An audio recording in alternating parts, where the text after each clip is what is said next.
I'm surprised no one else is talking about this, but the plan Amado laid out in Boruto Chapter 75 to revive his daughter Akebi makes no sense, and he should know that it makes no sense. Amado says a lot of weird things in this chapter, but this plan is just so weird for so many reasons, and I'm gonna explain all of them. To make sure we're all on the same page, let's start with why Amado's original plan with the Delta clones didn't work.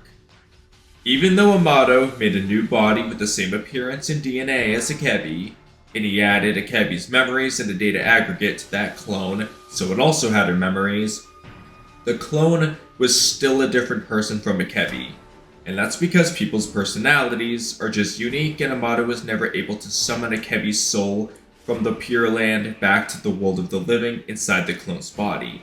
He got everything else, but not her soul, which is the most important part for truly bringing back Akebi, or anybody for that matter. So now let's take a look at what Amado says in chapter 75.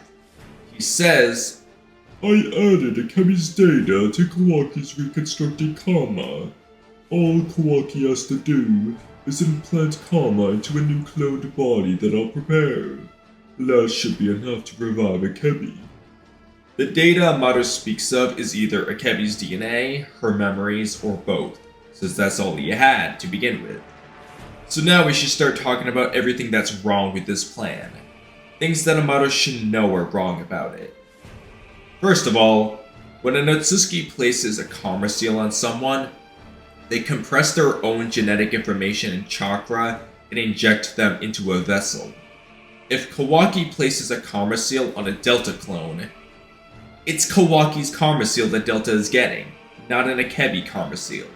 The Delta body would have a karma containing 80 to 100% of Ashiki's DNA and chakra, depending on whether the karma kept extracting when he got it back or not, and the remainder being Kawaki's DNA and chakra, and the soul that would transfer to the karma would be Kawaki's if Kawaki were to die.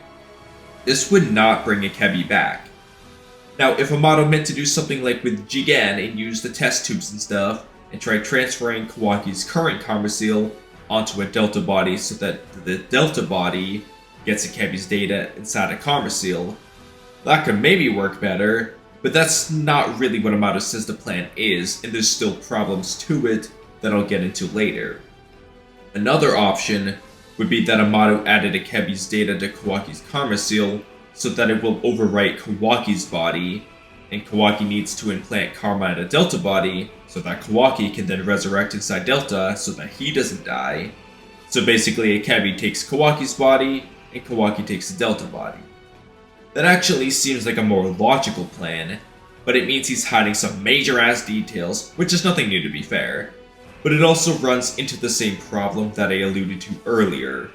Whether Amado plans to mimic the Jigen karma transfer thing, or he plans to have Akebi take Kawaki's body and Kawaki take Delta's body, we run into the exact same problem as Amado's original plan with the Delta clones, and it's that Akebi's soul is still missing. I won't say it's impossible for this to happen because we haven't seen it, but we've never seen an Otsutsuki's soul come back from the Pure Land because some other person either created a karma for them or added their data to an existing karma seal. All the Otsutsuki we've seen implant karma into a vessel were still alive when they did it. Ishiki was alive inside Jigen when he gave Jigen karma, and he was alive inside Jigen when he gave Kawaki karma, and he was alive when he tried to give Kawaki karma again, and Momoshiki's soul was still alive when he gave Boruto the karma seal. His soul didn't go off to the Pure Land yet. It was still in the world of the living, where he did his time stop thing and gave Boruto karma. The reason a lot of you guys might think the karma will bring Akebi's soul back to the world of the living is because of what Momoshiki says in chapter 67. But Momoshiki didn't say that the karma will summon a dead soul back to the world of the living. In fact, we have evidence to suggest that this is not the case, which Amado actually explained himself back in chapter 59. What Momoshiki says is that the loss of my vessel will result in my soul's instant extinguishment, just like in Ashiki's case. In addition to being a receptacle for one's soul, A vessel also serves as its anchor to the world of the living. You're my soul, priceless vessel. I can't afford to lose you, for my own sake. What Momoshiki is saying is that the karma and a vessel is what keeps his soul in the world of the living, meaning it's what prevents his soul from going to the Pure Land, or wherever Atsuki souls go when they die.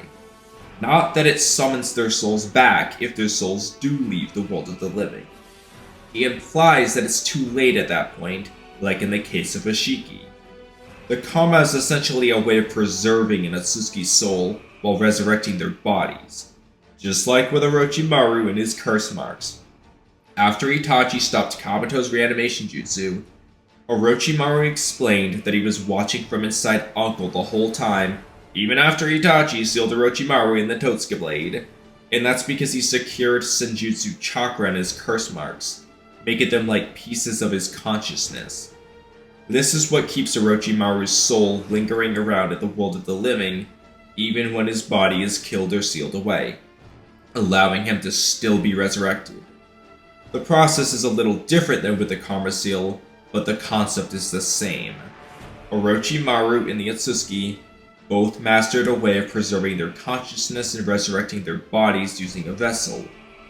I'm bringing all of this up because if an Atsuki's soul does die, and it does go to the world of the dead, the karma doesn't necessarily summon their soul back to the world of the living.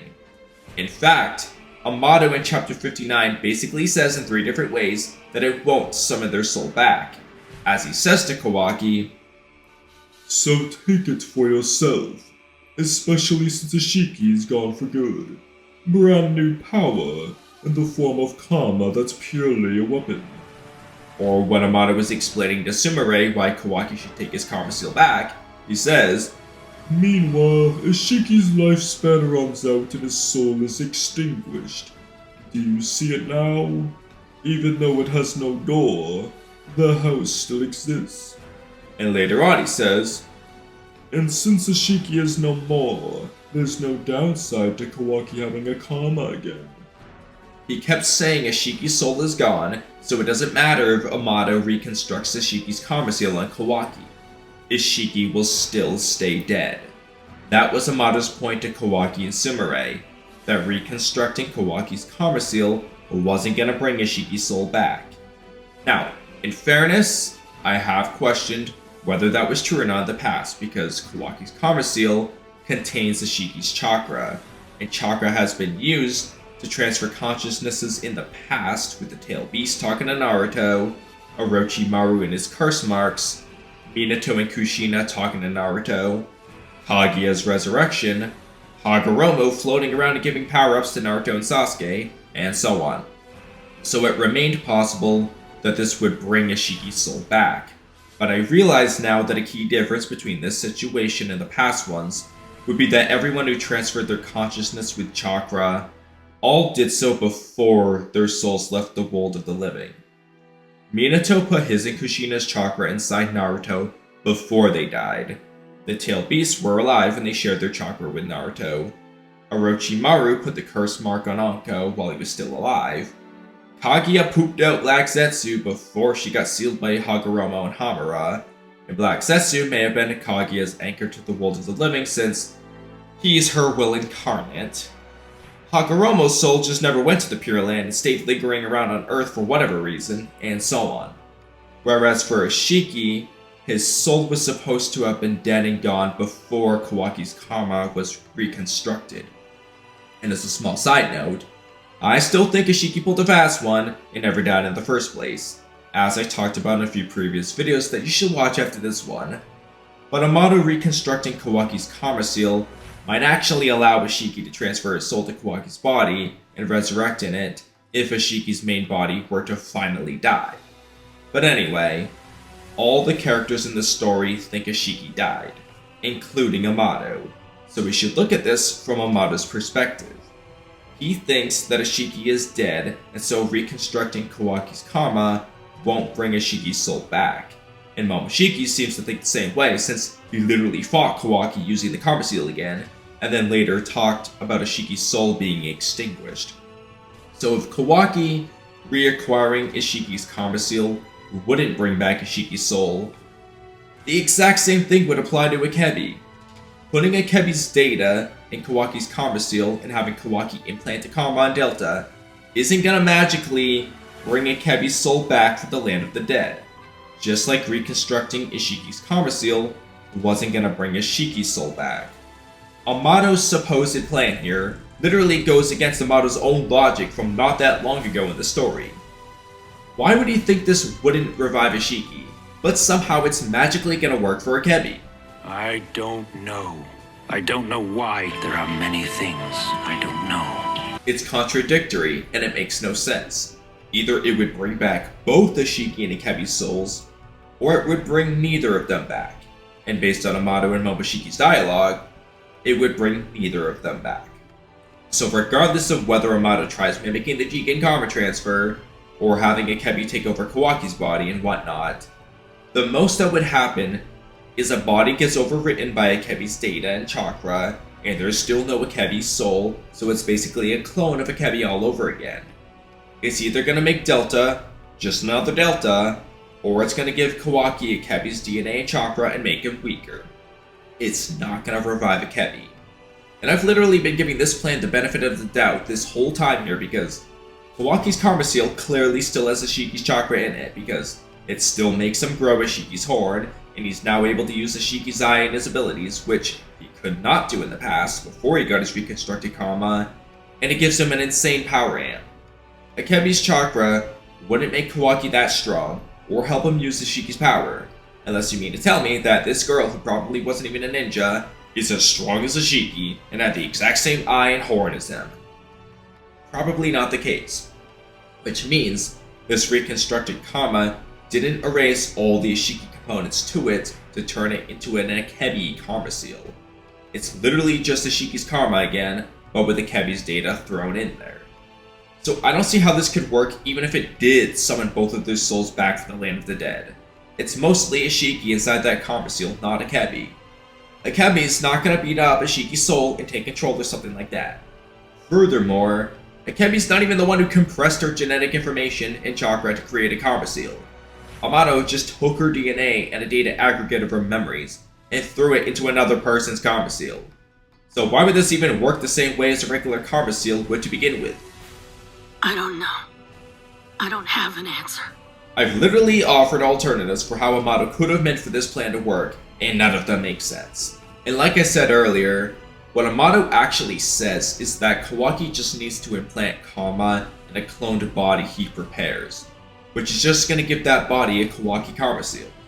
None of this plan makes any sense, and like I said at the beginning of the video, Amado should realize all of the problems with this plan given his vast understanding of karma and his previous logic about it. Amado isn't stupid. He's shown us very clearly that he's a very smart guy, so I can't imagine him being so stupid and contradictory with his own logic about the Karma Seal. And so, I think Amado is giving us the usual hiding of the details and keeping secrets about his true plan to revive Akebi. You saw through my disguise. You're quite clever. We have very good reason not to fully trust Amado. Even Momoshiki thinks Amado is lying about some things because he's certain that Ada's love charm is not a Shinjutsu or a power of Shibai or any Atsuki he's heard of, despite Amado saying that it is. And Ada also implied some of what Amado said might not be true. But his daughter Akebi did exist and did die 12 years ago. So I think there is a lot more to Amado's plan to revive his daughter, and I've talked about this a couple times in my last few videos, but Amado might need the power of a god to help him out. Whether that's Shibai, Jashin, Amado becoming a god himself, or whoever. Like Amado said, he was stepping into the domain of gods, where humans were not meant to cross into, so he might be trying to use the power of a god to accomplish his goal. It's kinda stupid because plenty of humans accomplish the same goal Amado is trying to do, but that seems to be Amado's greater plan here, and I think that's how Ada, Damon, and Code are connected in all of this. I talked pretty heavily about Amado working with a god in a recent video about Amado's ridiculous knowledge on Shibai and the Atsuki clan, and I've talked about the truth behind Code's white karma seal and Ishiki's message for Code to become a god in my last video, and I think these are all connected. Code's white karma seal and the mysterious message to become a god from a clearly fake Ishiki, Amado's immense knowledge on Shibai, Amado's lie about Ada's love charm, and his plan that makes no sense all seem highly connected. Amado may have been telling the truth when he said, "All Kawaki has to do is implant karma into a new cloned body that I'll prepare." That might be all Kawaki actually has to do, but I don't believe Amado when he says, "That should be enough to revive Akebi."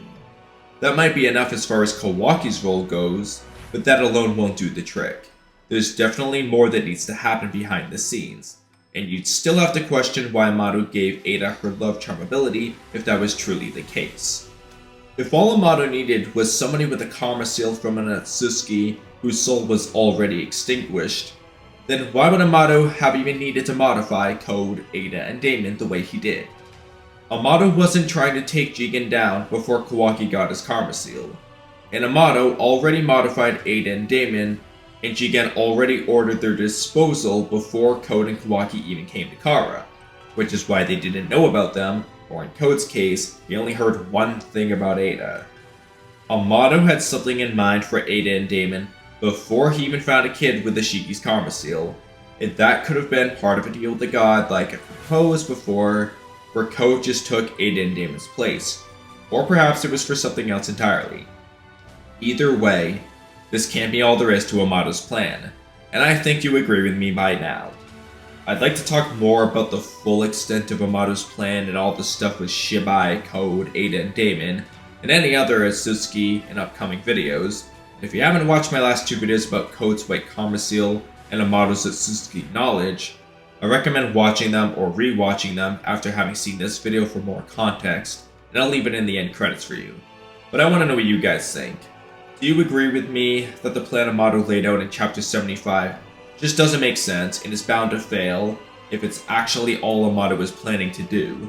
And do you agree with me that there's more to Amado's plan to revive Akebi, and somehow Ada, Damon, and Code are involved in that plan in one way or another? Or do you disagree with me and think that Amado actually gave the full extent to his plan to revive Akebi and it's somehow gonna actually work? Let me know in the comment section below, but that's a wrap on today's video, so thank you guys for watching until the end.